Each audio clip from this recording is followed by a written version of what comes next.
Hello sir. हजुर नमस्कार। नमस्कार। आज हामी यो कुन ठाउँमा छौँ? आज हामी यो स्याङ्जा आदिखोला गाउँपालिका वडा नम्बर 4 को यो घ्याङस्याङदी भन्ने ठाउँमा छौँ। यो श्रवण कुमारको देहावसान भएको ठाउँ हो यो। हजुर श्रवण कुमार समाधि क्षेत्र भनेर भनिन्छ यसलाई। हजुर खास गरेर अब यो ताल भीमपोखरी भनेर भनिन्छ। यो भीमपोखरी हो यसको नाम। हजुर पहिला यो त्रेता युगमा के अरे यो अन्धान्धीलाई तीर्थटन गराउन छोरा श्रवण कुमारले हजुर आफ्ना बाबुआमालाई खरबनमा राखेर तीर्थ घुमाउँदै थिए। हजुर घुमाउँदै जाँदा यो आदिखोला गाउँपालिकाको वडा नम्बर 2 अहिले डहरे भनिन्छ हामीले।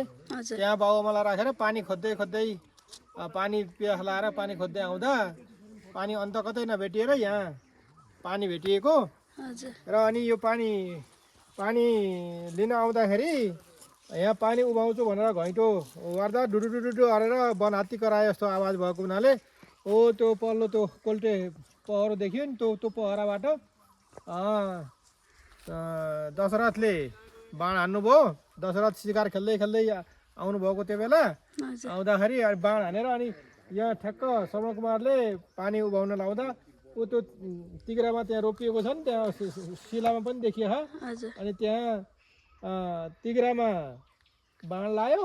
हजुर बाण लाएपछि अनि श्रवण कुमार यहाँबाट छटपटाउँदै अहिले हामीले हेरेको मन्दिरमा उहाँ चाहिँ तलपट्टि मन्दिरमा पुगेर अनि त्यहाँ चाहिँ छटपटाएर त्यहीँ प्राण त्याग गर्नुभयो। पछि दशरथले त्यो पाप कटनी गर्न त्यो अहिले हामी घुमेको गोलोघरो थियो नि, गोलोघरो। त्यो गोलघरोमा अश्वमेध यज्ञ गरेर पाप कटनी गर्नुभएको भन्ने भनाइ छ। यो खास गरेर अब यो आदिखोला गाउँपालिकाको वडा नम्बर 4 घ्याङस्याङदीमा पर्छ। यो म वडा अध्यक्ष हुँदैखेरि यो पोखरीहरू पुनर्निर्माण गर्ने बाटोहरू बनाउने काम त्यति बेला नै गरेका हामीले। अहिले पछि यो नेपाली सेनाले आएर यसलाई बारबेर गर्यो अनि त्यहाँ चाहिँ त्यो प्रतीक्षालय बनायो। यो ठाउँको विकासको लागि अहिले गाउँपालिका पनि लागिरहेको छ। हामी सबै लागेका